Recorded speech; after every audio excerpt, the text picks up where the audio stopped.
Here's how I went from an alcoholic to a successful OnlyFans manager in 24 months. I got my fucking act together.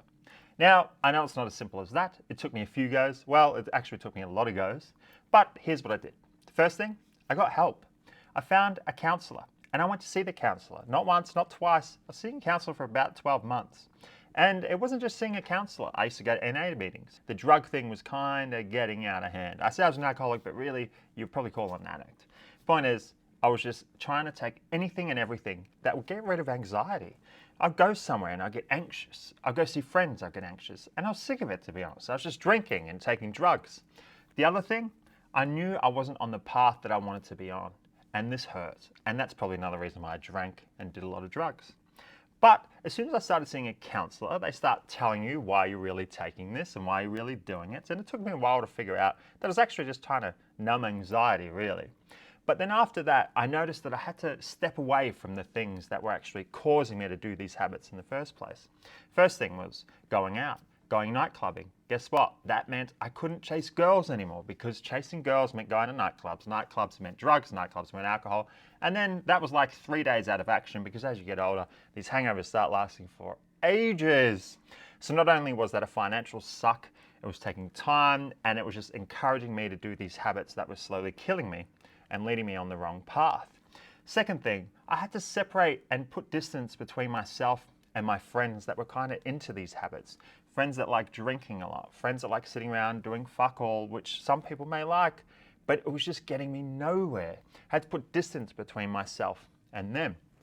Third thing, I had to put distance between myself and shitty habits. Playing video games, eating a lot, sitting around doing fuck all, which can be kind of enjoyable when you're sitting around smoking a pack of cigarettes outside in the summer heat, drinking beer with friends, can be kind of delightful if you've already got your act together. But if you haven't got your act together, don't do it.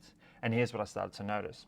I started to notice that I started to seek out people with similar minds, people that were also entrepreneurial, people that I struggled to find in my day-to-day life.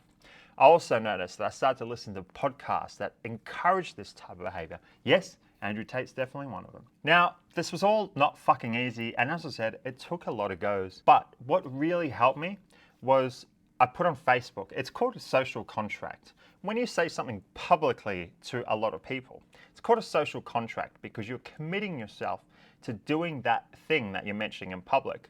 Otherwise, you're going to embarrass yourself when you see all these people and say, hey, did you end up quitting smoking? Nah, I didn't, I couldn't. Hey, did you end up quitting alcohol? Nah, I didn't. So that's actually the first thing I did was I made a social contract with me and everyone on Facebook. Now, as I said, this was a couple of years ago and Facebook is shit. But do it on whatever social media you have, where all your friends and family are. So I put, I'm quitting drinking. And then that kind of locked me in. Well, in my mind, it locked me in because I didn't want to embarrass myself and go see other people and tell them I couldn't do it. And then the second thing was I told everyone not to invite me anywhere. I didn't want to be invited to parties. I didn't want to be invited to events. I didn't want to go to these festivals. I didn't want to go to gigs. Well, secretly I kind of did.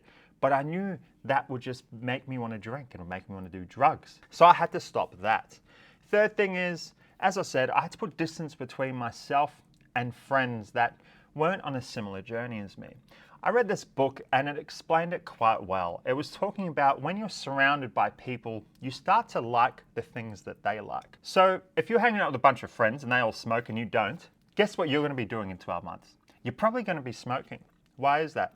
Because what happens is when you're surrounded by a bunch of people, you start to be attracted to what they are attracted to. So if they like smoking, they like doing drugs, they like doing alcohol, they like playing video games all the time.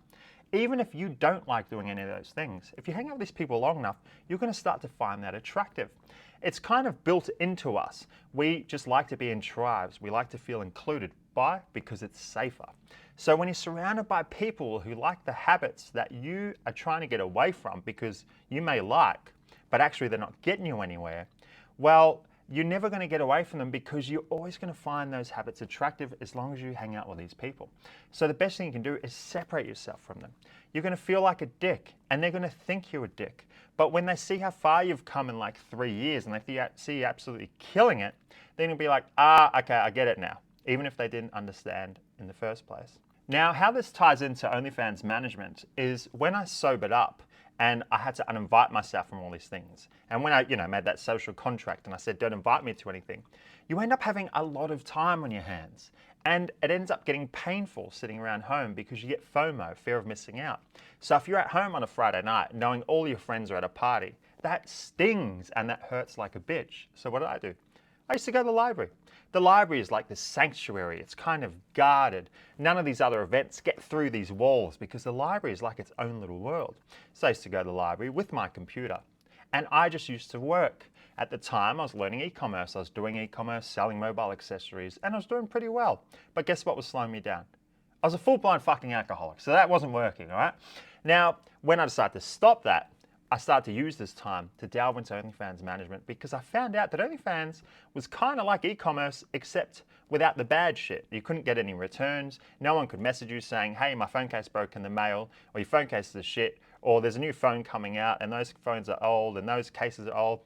And I was like, hey, this is actually like, I can still use all the skills I've learned from e-commerce in OnlyFans. So then I transitioned to that. Now, I don't want the story to go on for 3 hours, but it probably could. So I'll just say that I used this time when I excluded myself from everything and separated myself from friends and separated myself from parties and habits and all that shit that I liked but was actually getting me nowhere. I had a fuckload of time in my hands and I was using that going to the library. I was going to the library every fucking day, aside from working the usual job, because you can't just quit your normal job and then start managing OnlyFans. You have to do both. That's why they call it a side hustle, because you do your day-to-day job, you earn money to keep your head above water, but then you have to work a second job. But hey, you're gonna have a lot more time on your hands because you're quitting the alcohol, you're quitting the video games, so what else are you gonna do, right? So you might as well go to the library, get your laptop out and fucking work. And that's how I did it. So if you like this story or you like my content, go smash the like button, smash the subscribe button, and I'll see you on another video.